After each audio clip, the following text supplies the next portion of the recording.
So I just shot a documentary with England's Strongest Man, and this is what happened. Do you feel it too?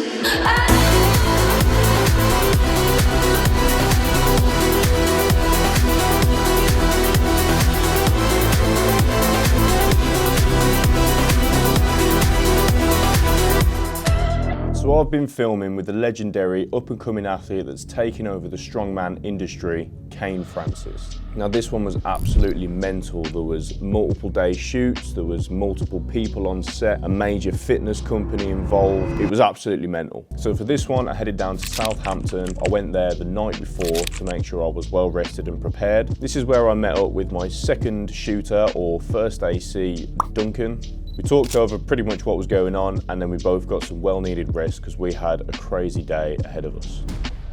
Rolling? Sweet. Okay, so we are at Winning Strength Gym. We've just met up with Kane and James from Industry. What we're gonna do is start shooting some of the B-roll and pretty much get this documentary started. That sounded awful. So we are just setting up the lighting for the first scene of the shot list. Essentially, Kane's just going to be sat on that bench over there, some moody lighting, and it's basically going to reflect on his injury, and that's pretty much how it's going to go.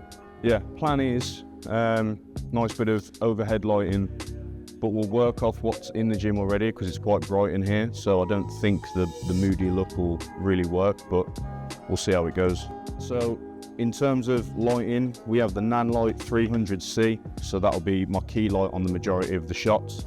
And then as my secondary light, I have the Neewer CB150 daylight, 5600 Kelvin, 150 watts. Pretty good as a hair light, and we've also got some gels knocking about somewhere that I can throw on this as well, just for a bit of extra colour and style, so should be good.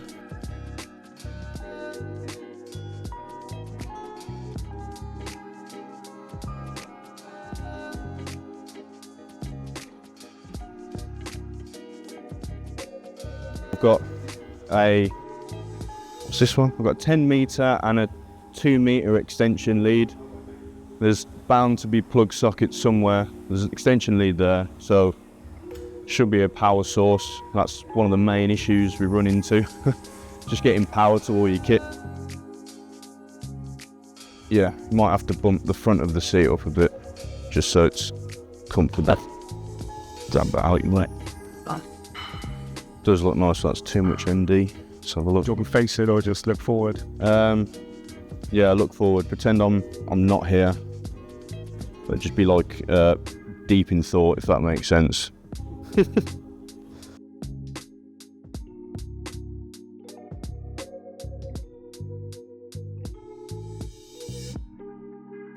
Now, side note, this shoot didn't exactly get off to the best of starts. So my original AC actually pulled out 48 hours before we were due to head down to Southampton. This meant I had to find a replacement ASAP.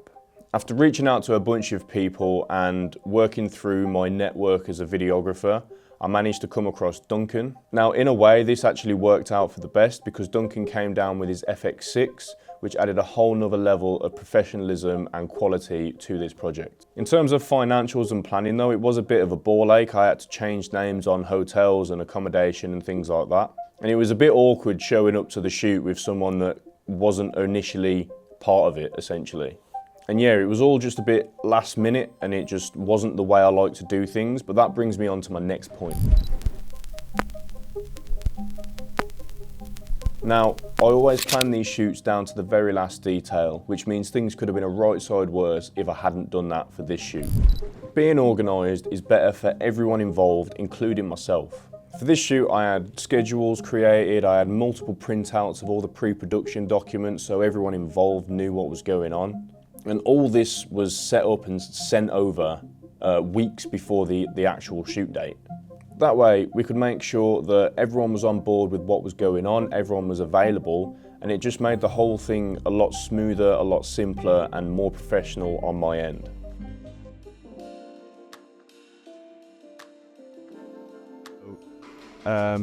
We're just like halfway through the B-roll now. We're just getting some footage of Kane doing some rehab stuff. Just setting up the lighting super quick. But yeah, it's going well so far. Got some really nice footage, so yeah, cool.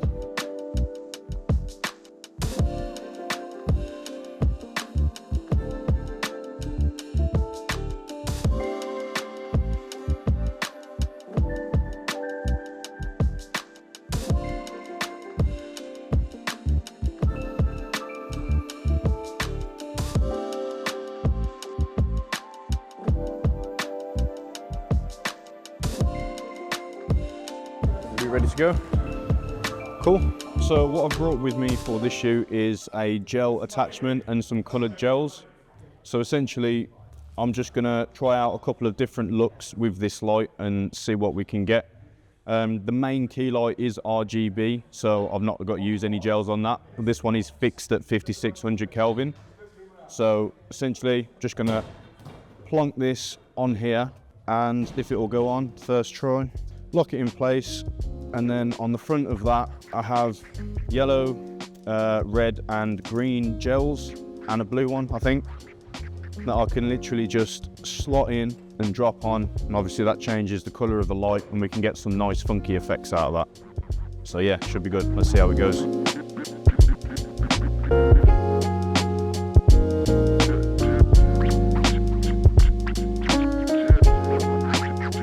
Cool. So, we've just done all the miscellaneous B-roll with Kane.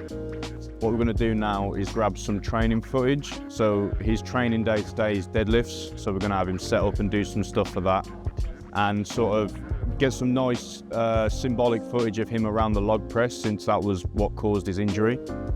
So yeah, it should be pretty cool. This is the last section now before we go for lunch, and after lunch we've got all the interviews. So yeah, it's going really well, sticking to schedule, and yeah, that's pretty much it.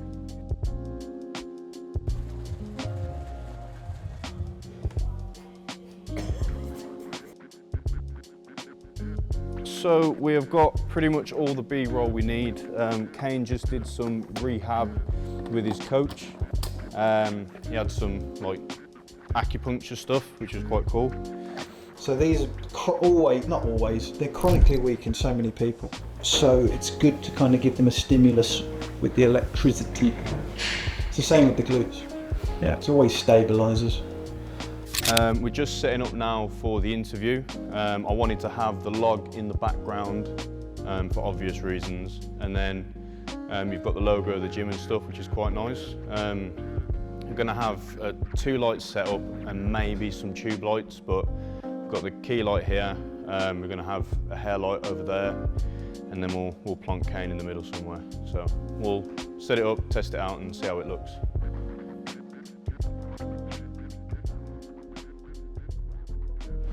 So for day one, we basically got the bulk of the content done. We've got both interviews, we've got all the pre-planned B-roll and cinematic shots, and this would basically make things a lot easier for me physically for day 2, because I'd only have to film a few things and then I could drive home, instead of doing all of this on day 2 and then driving home after a really long shoot day. I also only had Duncan for day 1, so I pretty much put him through his paces and made as much use of him as I could. While Duncan was still there on site, I was transferring files and copying over all the footage that I could, so we wouldn't have to deal with transferring files online or dealing with all that stuff later on. This also meant I could review and go straight into the footage the second I got back to the hotel. So day 2 was nice and chilled compared to the first day. It essentially was just me, my camera and Kane, and I followed him around for about half a day. Based on feedback on my last documentary, I wanted to add some realism and fly on the wall content on this one. Now, whilst it was fly on the wall style content, I did plan all this out. I made sure that we'd set out activities for him to do during this period, so that I knew the footage that I was going to get, and I knew that I'd have the pieces I'd need to finally tie the entire thing together. So overall, with detailed and careful planning, the shoot was a massive success. However, the edit I did struggle with. Whilst I did have an idea of the narrative and the outcome I wanted from this shoot, actually converting that into a moving and engaging film, I found quite difficult.